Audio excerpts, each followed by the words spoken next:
Refined, we thread the needle. Oh, dude, I don't know if I can do it. Oh,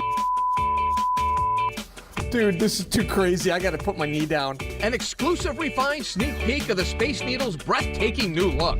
Plus, I'm really scared right now. I'm not even joking. Como Seth Wayne runs wild on the coolest new cruise ship calling Seattle home. Wait until you see this thing.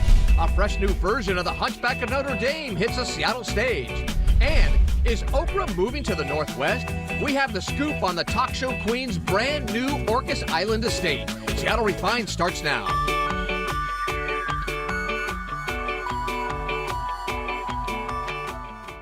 Hi, everybody. Welcome to Seattle Refined. I'm Gard Swanson. You know, Seattle's most iconic landmark is almost finished with its multi-million-dollar space lift. The Space Needle is getting new glass panels, a new restaurant, and a wild glass floor that you can dine and look down 500 feet to the ground. I recently took a trip to the top to get a bird's eye view of the new and improved Needle.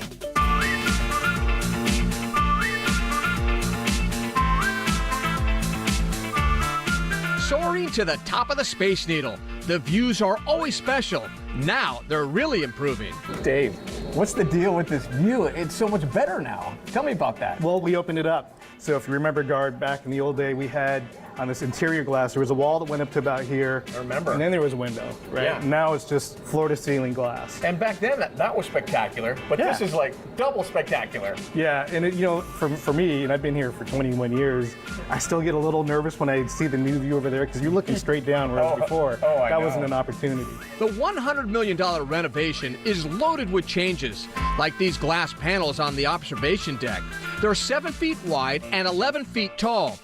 48 of them floor to ceiling, wrapping around the deck, and super thick glass. This glass is 2.5 inches thick, but look at the clarity, right? When you put your fingers on the other side, you're reading your fingerprints. There's not a lot of distortion. How about just the renovation up here where you have this glass floor to ceiling? Oh, it's fantastic. I mean, previously you had wiring going across and you felt slightly more restricted, so now open air, far clearer, and slightly more scary, I have to say. Yeah. And get ready to test your acrophobia.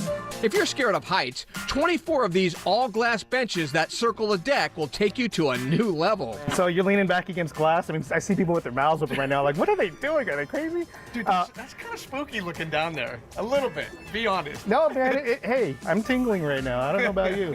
20 feet below the 500-foot observation deck, the brand new restaurant with a brand new way to get there. This grand staircase is built to last.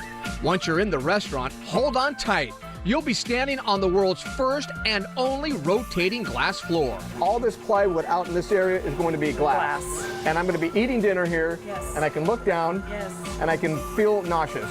No, with the new wheel assemblies, smooth ride. The renovation is set to be complete this fall, but just down the street from the Space Needle, a room where you can get the feel of the finished product. This is our virtual reality 4D experience. So all the stuff that you saw, you're going to see digitally now, and you're going to experience it. You're going to feel wind. You're going to feel the elevator move under you. Oh, dude, this is crazy. Oh my gosh. I'm actually going to sit on the bench. Oh, I got wind on me. That was a little spooky, but the bungee jump off the top of the Needle was almost too much. Oh, dude, I don't know if I can do it. Oh,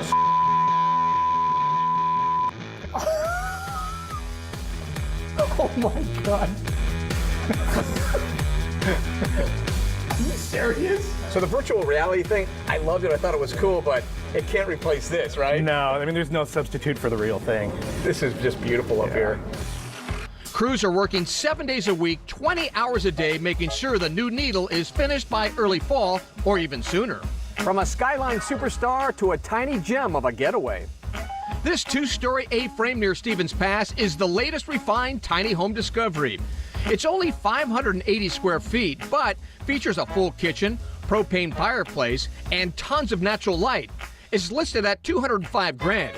You can check out the full gallery on our website. Have you heard? Oprah is moving to the San Juans. The O reportedly dropped $8 million on a secluded compound on Orcas Island. The 43-acre waterfront estate boasts a 4-bedroom main house and a 4-bedroom guest cottage. But if you have dreams of running into Ms. Winfrey at the supermarket, I'm going to have to burst your bubble. We're told it's only an investment property. She has no plans to live there. You can see more photos of O's new digs on our website. A Disney musical classic is getting a groundbreaking new twist over at Seattle's Fifth Avenue Theater. The Hunchback of Notre Dame is a timeless tale of friendship and acceptance. The Seattle version stars deaf actor Joshua Castile as Quasimodo, adding a different dimension to the classic Victor Hugo story. Refined's Malia Karlinski visited with the talented star. Throw a party here in town. Bringing an iconic literary figure to life would be challenging for any actor, but Joshua Castile is embracing it. I really enjoy playing Quasimodo because he is a character that is very sweet, and his heart is so huge. He's starring in The Hunchback of Notre Dame at Seattle's Fifth Avenue Theater.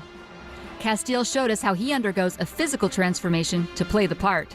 Yeah. I have a hunch, and I have 4-pound weights on each leg. And so they're in my boots on stage. And it really helps a lot because you really feel like you're clomping around and just, like you feel heavy. And like you go like this throughout the show, and I can only see with one eye during the show, so I'm closing one eye, and sometimes I can see, and I'm like, oh, I didn't see that thing coming, and I get knocked because I can't see from the other eye. In Victor Hugo's novel, Quasimodo is deaf. So is Joshua Castile. He thinks that fact enhances his performance. The actor actually chose not to have his hearing aids on. And I think that really added like another layer to the character. When I was having my hearing aids on, I didn't have to stop until someone said something, but then without being able to hear, I think it really shows like there's this other level of authenticity. The theme of friendship is featured throughout the production. The thing we've set up in place is that Quasimodo, so his voice, his inner heart is portrayed through sign language. So that's when his thoughts are most clear, that's when he's the most expressive and open with himself. But that only happens when he's around his gargoyle friends. And there's some romance, too. The relationship with Esmeralda is very special because it's the first time he meets someone, and he falls in love, and he should just be like, oh, hey, you're a nice person. But because it's like the only person who, gives him any kind of attention and any kind of love, he just grabs onto that, and he just like immediately wants that in his life. In addition to the mesmerizing performances, there's also amazing music. Hunchback features songs from the Disney musical. Castile feels there's a lot we can learn from The Hunchback of Notre Dame. It's a very sad play. There's a lot of grief in it, but at the same time, I'm very happy because Quasimodo really reminds me to live in the moment and to really cherish everything. I mean, don't take anything for granted. Malia Karlinski, Seattle Refined. You can see The Hunchback of Notre Dame on stage at the Fifth Avenue Theater through June 4th. For more info, visit our website. Seattle Refined is just getting started. Adorable dogs rescued from deplorable conditions. We're so excited to have them here. It's been going on since January. There's been a lot of blood, sweat, and tears that have went into this rescue mission. How you can find forever homes for pups like these. But first, would you believe a boat so big it has its own racetrack? Get your first look at the colossal cruise ship, the Bliss, when we come back.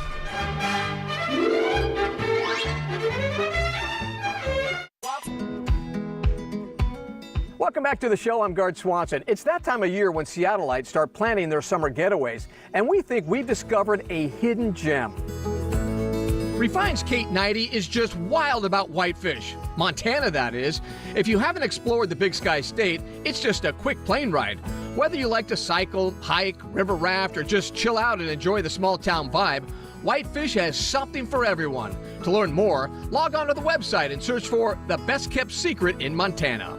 And speaking of getaways, the biggest cruise ship ever to call Seattle home is finally here. The massive Norwegian Bliss is ready for a busy summer of fun, ferrying vacationers to Alaska. Como Seth Wayne hopped on board for a first look. Back in February, I took refined cameras behind the scenes to Germany's Meyer Werft shipyard, and it was anything but blissful. Crews worked around the clock, making sure she was in tip-top shape before heading to the Northwest. The Norwegian Bliss started her 5,000-mile journey, cutting across the Atlantic Ocean, then down the eastern seaboard, made history as the biggest passenger ship to ever cross the Panama Canal, and up the west coast to Puget Sound.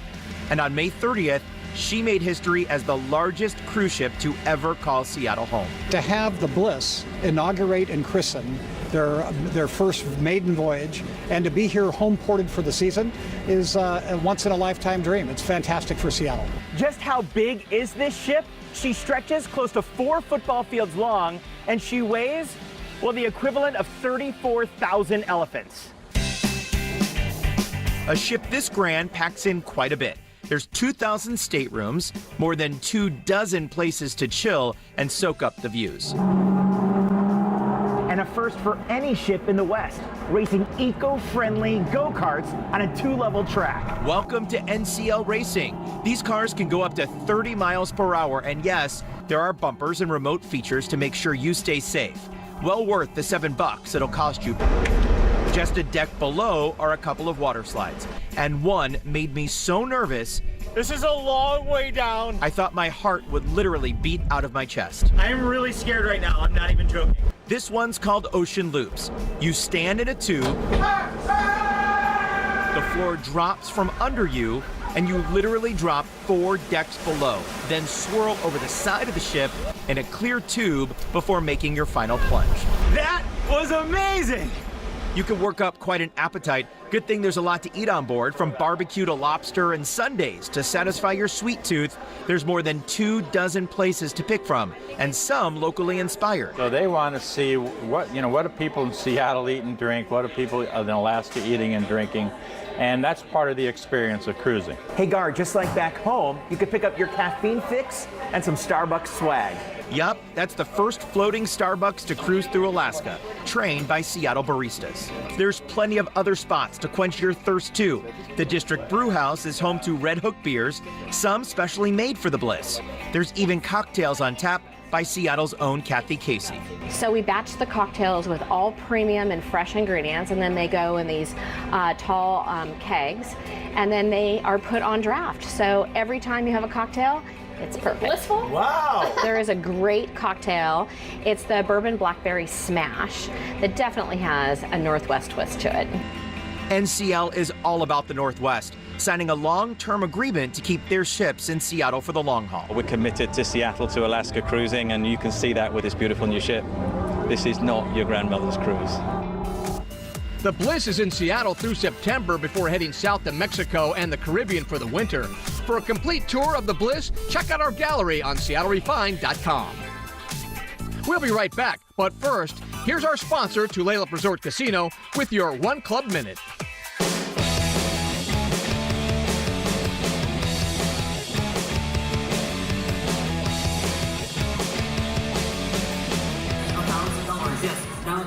The Tulalip Resort's Orca Ballroom was packed last month for the 20th annual Tulalip Boys and Girls Club auction.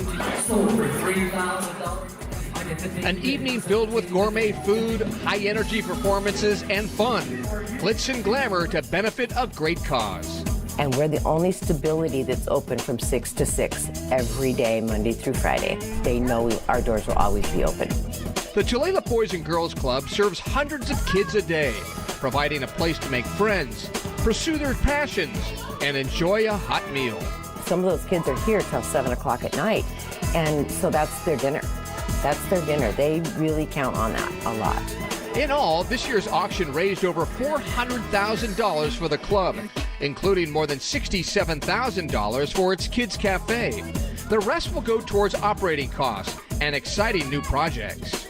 We're going to use the proceeds to create a multimedia center for teens, a teen center, so that as kids age out of some of the programs, we have a way to keep them in the building on the property. Yes, the future is looking bright for the Boys and Girls Club and this wonderful event. Cheers to the next 20 years and beyond. Welcome back to Refine. I'm Garth Swanson. It is almost summer, which means blockbusters at the box office. But there are some smaller gems hitting theaters that may be worth your time and your money. Here's Refine's movie critic Scott Rondo with a sneak peek. This library is home to the most valuable book in the United States. $12 million. At the beginning of the new heist film, American Animals, the audience is reminded that what they are watching is a true story. And as the bumbling crooks get deeper and deeper into a harebrained plot to rip off priceless books from a university library, you are constantly reminding yourself that someone really did this. The film revolves around 4 college students in search of an experience that will elevate their humdrum lives to something more extraordinary. But the web they spin quickly goes from exhilarating daydream to a suffocating reality. Director Bart Layton masterfully intercuts documentary-style interviews of the real crooks into the narrative, a gamble not even the actors were sure would work. Now that I've seen the film, I'm blown away and pleasantly surprised by how seamlessly it is edited and how effective it is in creating that much more of a visceral reaction because it is that much more real. American Animals is the kind of film where you just keep saying, no, they didn't. But oh yes, they did. Great story, great performances, great direction. I give American Animals 4 flamingos. When you see it, you'll understand why. Well, sit down, join us. Isn't she adorable? Even the thought of her makes my heart race. Also opening this week, the film adaptation of Anton Chekhov's 1896 play, The Seagull. The film takes place at a Russian estate where a group of friends and family have gathered. But beneath the pleasantries of country life, there's a swirling undercurrent of unrequited love, lust, jealousy, and betrayal. Sounds pretty juicy, but for all its subtext, The Seagull is really sort of disjointed and uneventful. On paper, the cast is superb, but only Annette Bening, playing a crafty, jealous, complicated actress, gets much of a chance to show her acting chops. The Seagull is a perfect example of a play whose emotional punch on stage just doesn't transfer to the big screen. Honestly, I was bored. I give The Seagull 2 soggy sardines. Scott Rondo, Seattle Refined. And tomorrow on Refined, the Ocean's 11 franchise gets rebooted with an all-star female cast. We'll have our spoiler-free review of Ocean's 8 tomorrow on Refined. We'll be right back. Welcome back to Refined, everybody. You know, it's no secret that we are obsessed with dogs on this show, and that's why we couldn't be more excited for a big event this Saturday. Refined is partnering up with Saving Great Animals for their annual Bark Benefit in Bellevue.